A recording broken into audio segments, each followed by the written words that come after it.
In 1982, a video came out, I'm showing my age, that changed the musical landscape. And I think when the video came out, those of you who are around about my age, or a little bit older, can remember what you were doing, or remember where you were when you first saw this video. This video had a young man in it, about 25 years old at the time, and he had on his Letterman jacket. He took a young lady out to the movies, and they went to see some scary movie. And in it, it was a vampire movie, and it was a thriller.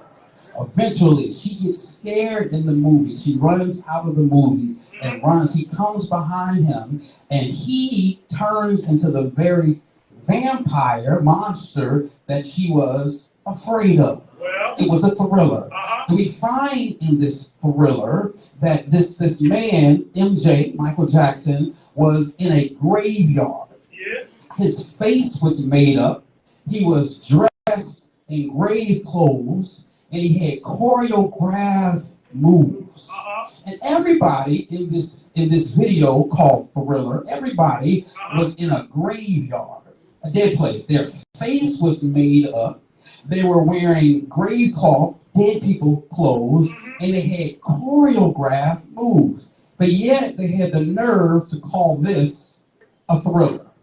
I found that in this society, in this society where we live off Instagram and LinkedIn and Twitter and Thread and TikTok, there's a lot of people who's promoting false images of living their best life now, when in actuality they are in a graveyard. Their face is made up. They're dressed in grave cloths, and the moves are choreographed. A real thriller is not when you're pushing and promoting false images of living your best life now, but living in a graveyard with your face made up with grave cloths, with choreographed moves. A real thriller is a life in God through Jesus Christ. When you have a life in God, in Jesus Christ, you're not in a graveyard.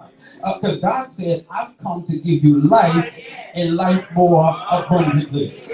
You don't have made up faces faking, no, but you have a made up mind that I will serve the Lord. You're not dressed in grave clothes, dead people clothes, but no, because God has given you a garment of praise for the spirit of heaviness. You don't have choreographed moves where you're doing what man says, because God, you have a freedom in Christ, and he who the Son sets free is free indeed. A true thriller is rejoice in the Lord always.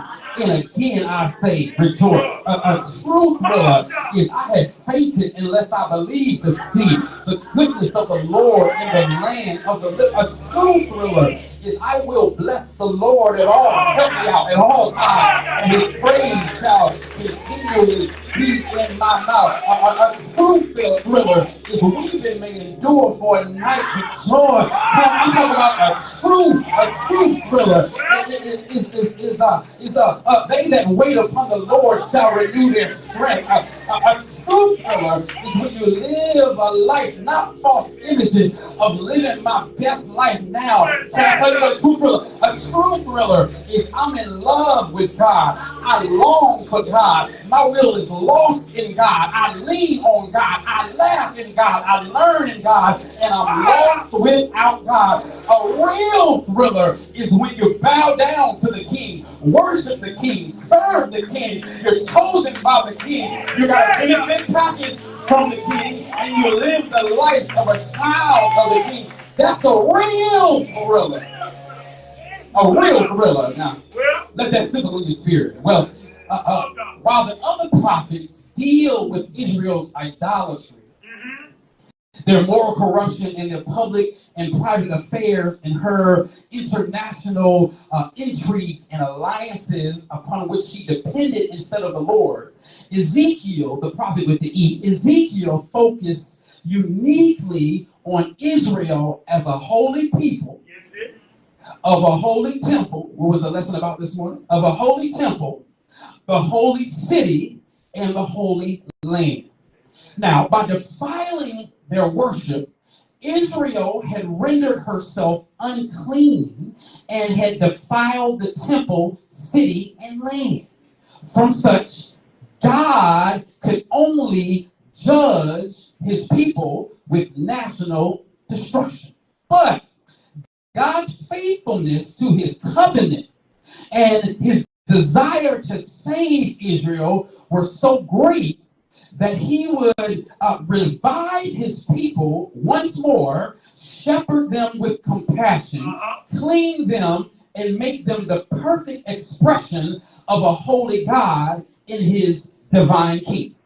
Now, before we go on, let's establish some foundational truths about the prophet with the E. Can we do that? Well, one thing we must establish is that the hand of the Lord is upon him.